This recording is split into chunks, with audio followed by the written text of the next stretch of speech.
afford a fortune. I keep on falling in. She's just a girl and she's on fire. Don't know about y'all, but I know about us. Moment of honesty. Oh, baby, baby, baby, you could buy me diamonds. Hey, baby, how you doing tonight? And a real man just can't deny. So every time you hold me, how come you don't call me? I think I'm jealous of your girlfriend, 'cause he ain't no different from you. And just think of me as the pages in your diary. Some people want it all, no one, no one. From the fire we make, feels like ooh. I know I keep on falling. This love is unbreakable. How many really know what love is? Alicia Keys wasn't supposed to be that girl, but she was. The woman who gave us Superwoman and If I Ain't Got You, the same woman who preached self-respect and female empowerment, was caught in one of the messiest love triangles in music history. And here's the crazy part. It almost ruined her career, because for years people thought Alicia Keys was classy, unproblematic, above the drama. But what if I told you that was never the full story? The truth about Alicia Keys, Swizz Beatz, and his wife Mashonda is worse than you remember. And the way Alicia spun the narrative to protect herself? Even crazier. This isn't just a scandal, it's a cover-up, and by the time people realized what was really going on, it was too late. So how did Alicia go from America's sweetheart to one of R&B's most controversial figures? And why did this one mistake change her career forever? Let's get into it. For years, Alicia Keys was positioned as the blueprint of a strong, independent woman. She wasn't just another R&B singer, she was an artist, a class act, a woman of depth and integrity. She didn't rely on flashy outfits or over-the-top performances. She was different, or at least that's what people thought. Alicia built her entire brand on empowerment, self-respect, and real love. She had women singing their hearts out to If I Ain't Got You and Superwoman, songs that made it seem like she stood for something more than just the industry drama. Meanwhile, Swizz Beatz was one of the most powerful producers in the game. He had worked with Jay-Z, Beyonce, Kanye West, and built a career that put him in the upper echelon of hip-hop and R&B. And then there was Mashonda, a name that, before all this, most people didn't even know. But what they did know was that she was Swizz Beatz's wife and the mother of his son. By all appearances, Swizz and Mashonda had a solid marriage, a family, a life together.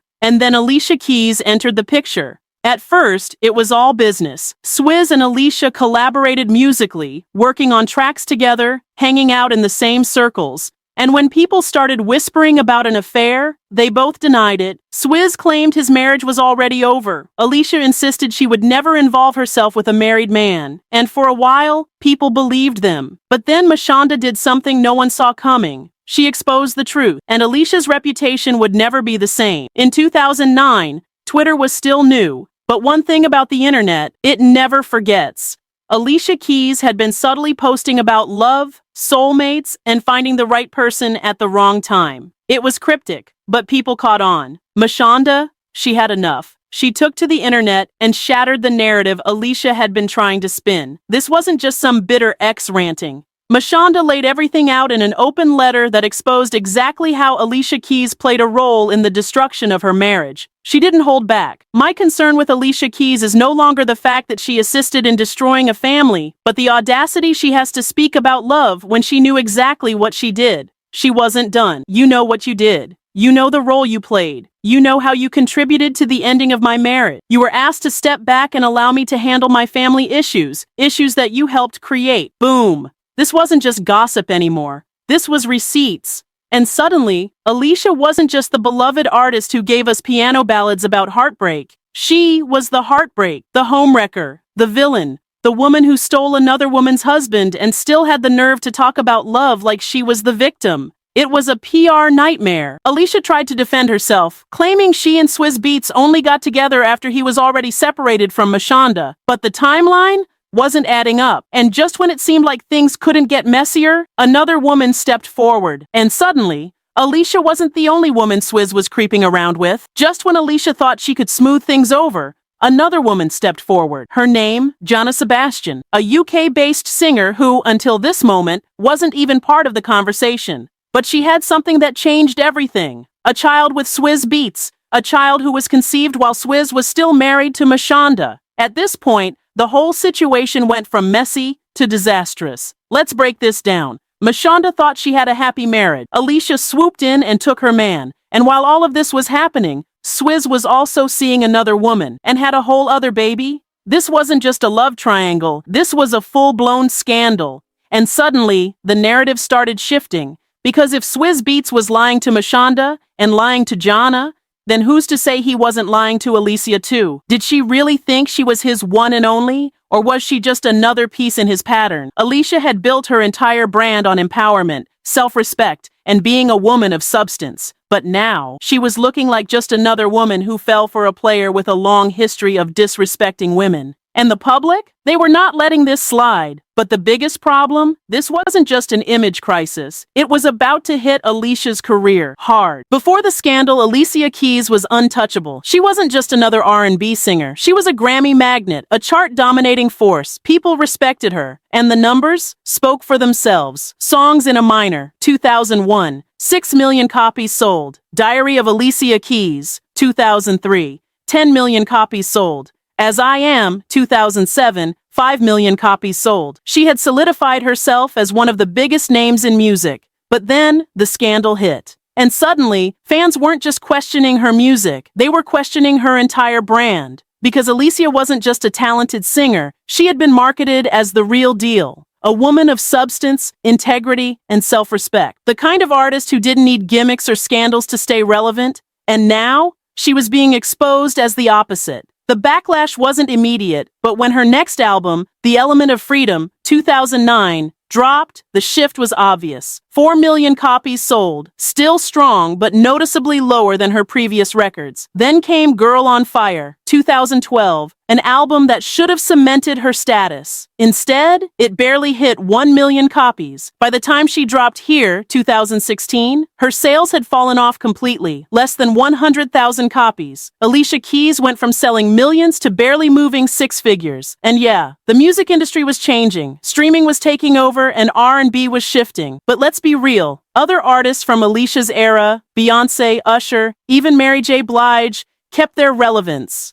Alicia didn't. Because her career wasn't just built on hits, it was built on trust. And after the scandal, people didn't trust her anymore. And the worst part? She never fully recovered. But why? Because Mashonda wasn't the villain here. She was the victim. And when the public sides with the woman who was done wrong, it's game over. The problem wasn't just the scandal. It was the way the story played out. Because let's be honest, celebrity cheating scandals happen all the time. Jay-Z cheated on Beyoncé. Offset cheated on Cardi B. Even Diddy has a laundry list of infidelities. And yet, those careers survived. So why didn't Alicia Keys bounce back the same way? Because the public never saw her as one of them. She wasn't the rebellious pop star. She wasn't the troubled R&B diva. She wasn't even the bad girl who thrived on controversy. She was the classy, elegant, soulful artist. A woman whose entire brand was built on depth, emotion, and empowerment. So when it came out that she was the other woman, the one who helped break up a family, it shattered everything people thought they knew about her. And here's where things got worse. Mashonda was relatable. She wasn't just a celebrity wife. She was a woman who gave her entire life to a man, only to watch him leave her for a more successful, more famous woman.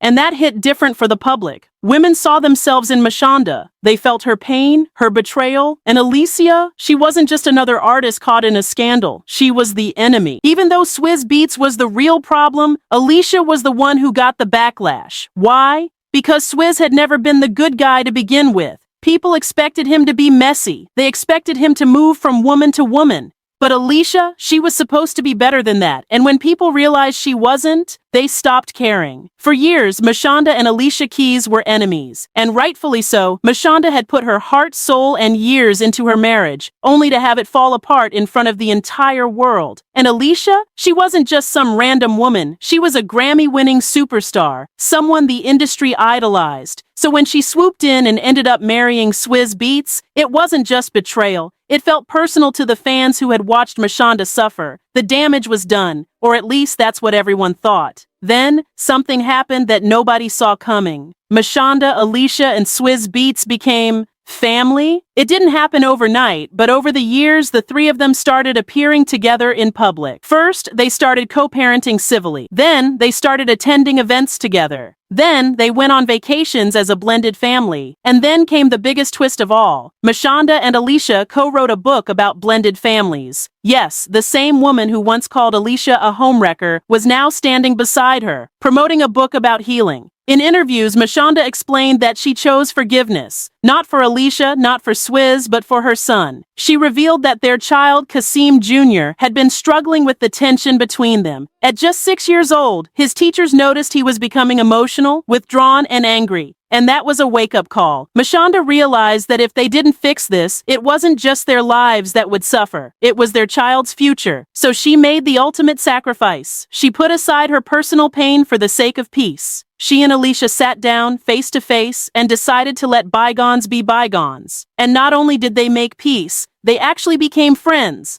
Mashonda now describes her relationship with Alicia as a sisterhood. She's gone on record saying, "We love each other. We hang out, we do holidays together, we talk all the time. It's a real thing, and it's possible." And let's be real, nobody expected that, because most women would never be able to look past something like this. But Mashonda did, and it worked. Today, their families are fully blended. Their kids are growing up as siblings, not as products of a toxic, broken home. From the outside, it looks like a perfect happy ending. But let's be real, was this genuine growth, or was it damage control? Because here's the thing. By the time Mashonda and Alicia made peace, Alicia's career had already taken a massive hit. Her album sales had plummeted. Her fan base wasn't as loyal anymore. The public had already turned on her. So this reconciliation, it may have saved her personal life, but it never restored her career. Because while Mashonda forgave her, the industry never did. It's been over a decade since Alicia Keys and Swizz Beatz went public with their relationship, and despite the chaotic way it started, they're still together.